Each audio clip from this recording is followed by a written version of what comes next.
এই ভাতা বাড়াবার জন্য আবেদন করতে।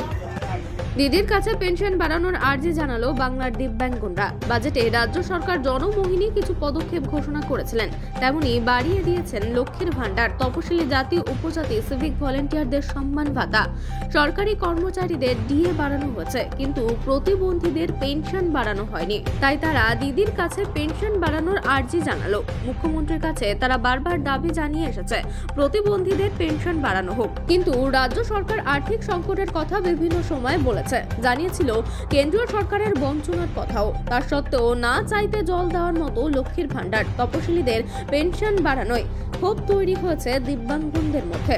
দ্রব্যমূল্য বৃদ্ধির ফলে 1000 টাকার পেনশন দিয়েই দিন কাটাতে হয়।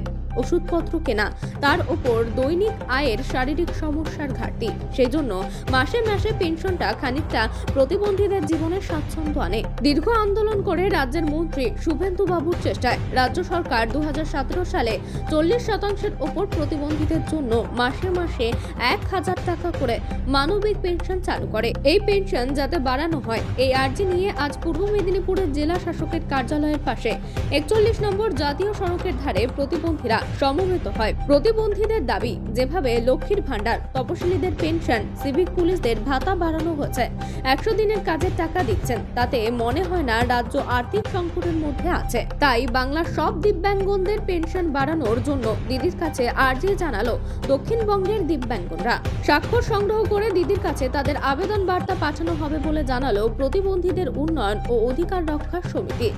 এই সমিতির সাধারণ সম্পাদক শ্রী যোগেশ সামন্ত কি বললেন শুনুন।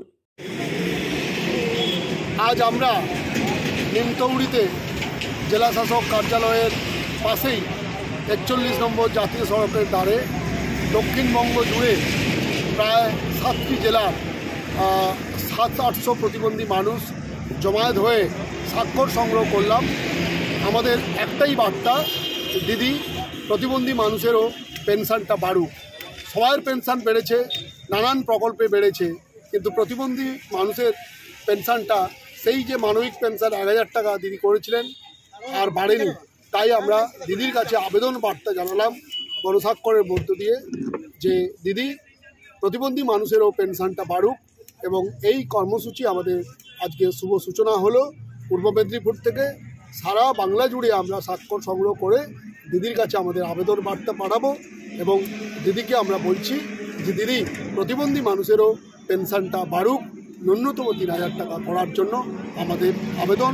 সেই নিয়ে আজকে আমাদের যে এখানে জমায়েত ছিল সেই জমায়েত সফল হয়েছে। আগামী দিনে আমাদের বিশ্বাস দিদি নিশ্চয়ই পেনশন বাড়াবেন এবং প্রতিবন্ধী মানুষের সহায়তা করবেন, এই বিশ্বাস আমাদের আছে। আমি শ্রী যোগেশ সামন্ত, সাধারণ সম্পাদক, প্রতিবন্ধীদের উন্নয়ন ও অধিকার রক্ষা সমিতি, পূর্ব মেদিনীপুর। পেনশন বাড়ে এই জন্য যে আজ যে পূর্ব মেদিনীপুরের প্রতিবন্ধী ভাই বোনেরা যে আয়োজন করেছে তা আমরা করেছিল, তা আমরা বাঁকুড়া পুরুলিয়া প্রতিবন্ধী ভাই বোনেরা এই বার্তা শুনে আমরা খুব খুশি হলাম, যাতে আমাদের ভাতা মাননীয় মুখ্যমন্ত্রী বাড়ায়। আমরা ডিএম অফিসে হাই রোডের ধারে জমায়েত হয়েছি সমস্ত বিভিন্ন ধরনের প্রতিবন্ধী মানুষ। আমাদের ভাতা বাড়ানোর জন্য বিভিন্ন স্তরের মানুষের ভাতা বেড়েছে, আমরা প্রতিবন্ধী মানুষ, আমাদের ভাতা বাড়ছে না। সেই উপলক্ষে আমরা জমায়েত হয়েছি 1000 থেকে 3000 টাকা করার জন্য। আর এই বার্তা দিদির কাছে পাঠিয়ে দেওয়া হবে। আপনার নাম? সন্তোষ কুমার জানা। আমি কানাইলাল ভৌমিক, বাড়ি মাতাকুনি ব্লক। আমি একজন প্রতিবন্ধী এবং আমাদের ব্লকে প্রতিবন্ধীদের নিয়ে কাজকর্ম করে থাকি। আজকে নিমতৌড়ি প্রতিবন্ধী সংস্থার পক্ষ থেকে এখানে ভাতা বাড়ানোর ব্যাপারে একটা আলোচনা সভা ছিল। সেই আলোচনা সভা থেকে আমিও বলতে চাই, সবাইয়ের ভাতা বাড়তেছে, দিদি আমাদেরও ভাতা বাড়ান, যাতে আমাদের ভাতা বাড়ানো যায় সেই চেষ্টাটা করুন।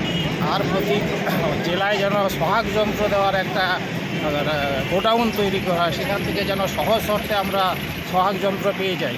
আর আধার কার্ড যাতে সরলীকরণ হয়, যাতে সহজে যাতে আমরা প্রতিবন্ধীরা আধার কার্ড করাতে পারি সেইটার ব্যবস্থাও করবেন।